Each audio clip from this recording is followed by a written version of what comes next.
ये मैंने इस कविता में ये कहा है कि जब एक शहीद है, जब उसका उसका पार्थिव शरीर उसके घर आता है, तो उसकी उसकी पत्नी की जो मानसिकता होती है, उसको मैंने कुछ कविता में अलग-अलग तरह से कि किस-किस व्यक्ति पर परिवार में क्या बीत रही है और उसकी पत्नी उसकी व्याख्या कैसे करती है, कैसे उसका बखान करती है, इसको मैं प्रस्तुत करता हूँ, आप आशीर्वाद दीजिएगा।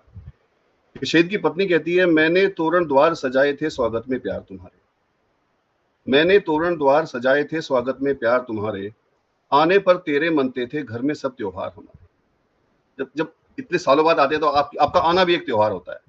मैंने तोरण द्वार सजाए थे स्वागत में प्यार तुम्हारे, आने पर तेरे मनते थे घर में सब त्योहार हमारे।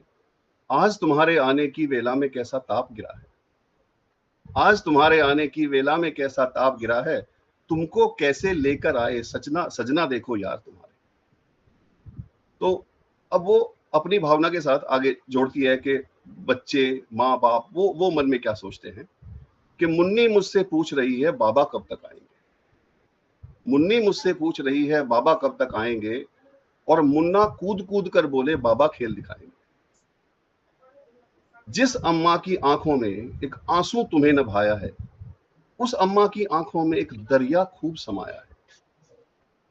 और आप देखें कि उस परिवार में जो पिता है, जो उस शहीद के पिता हैं, उनको लेके उसकी पत्नी क्या भावना व्यक्त करती है कि बाबूजी के जीवन में दिन आज कयामत का आया, वो लाठी उनसे दूर हुई जो उनका थी एक हमसाया।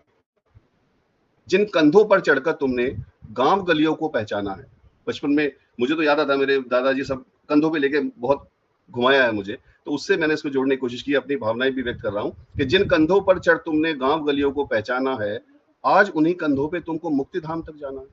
किसी किसी पिता के जीवन में ऐसी परिस्थितियां बहुत मुश्किल होती हैं, और वो पत्नी अपने मन की भावनाओं को कैसे सामने रखती है कि मैं अब किसकी राह तकूंगी, किससे दिल की बोलूंगी, कि मैं अब किसकी राह तकूंगी, किससे दिल की बोलूंगी, किसके संग होगी दिवाली, होली किस संग खेलूंगी।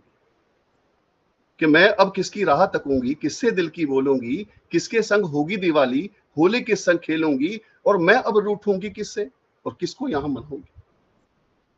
कि मैं अब रूठूंगी किससे और किसको यहां मनाऊंगी, जब मनमीत नहीं है तो फिर मैं कैसे मंगल गाऊंगी।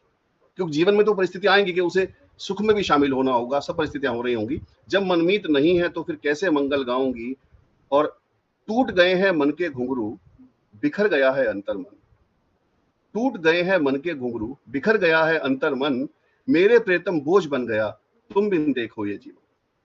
और ये जो इसकी जो अंतिम पंक्तियां मैंने लिखी है, मधु दीदी आपका मैं विशेष आशीर्वाद चाहूंगा इन पे, कि ये जो जो जो परिवार, जिस परिवार से लोग सेना में काम करते हैं, ये जिस जिस मिट्टी के बने होते हैं, किस तरह इस दुख को, इस परिस्थिति को भी देखने के बाद, और मुझे आज भी याद है जब मैंने उस परिवार से बात की, तो मैं निर्णय नहीं कर पा रहा था ये लोग दुखी हैं या खुश हैं, क्योंकि वो उस दुख के साथ साथ उस वर्णन में उनके परिवार को, एक शहीद उनके परिवार से इसका जो गर्व साथ में वो व्यक्त कर रहे थे, आई थिंक वो उनको महान बनाता है।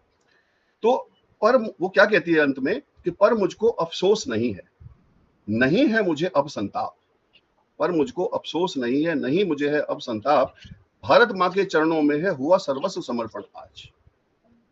भारत माँ के चरणों में हुआ सर्वस्व समर्पण आज, भारत माता ने मस्तक पर मेरा सिंदूर सजाया है। भारत माँ ने मस्तक पर मेरा सिंदूर सजाया, और मेरे प्रीतम की आहुति ने हम सब का मान बढ़ाया। और अंतिम दो पंक्तियां जो वो कहती है कि मेरी बस अब ये इच्छा है, मेरी बस अब ये इच्छा है, मैं बन सैनिक सीमा पर जाऊं। मेरी बस अब ये इच्छा कि मैं बन सैनिक सीमा पर जाऊं, प्रियतम के रास्ते पर चलकर मैं भी चरणों में शीश चढ़ाऊं।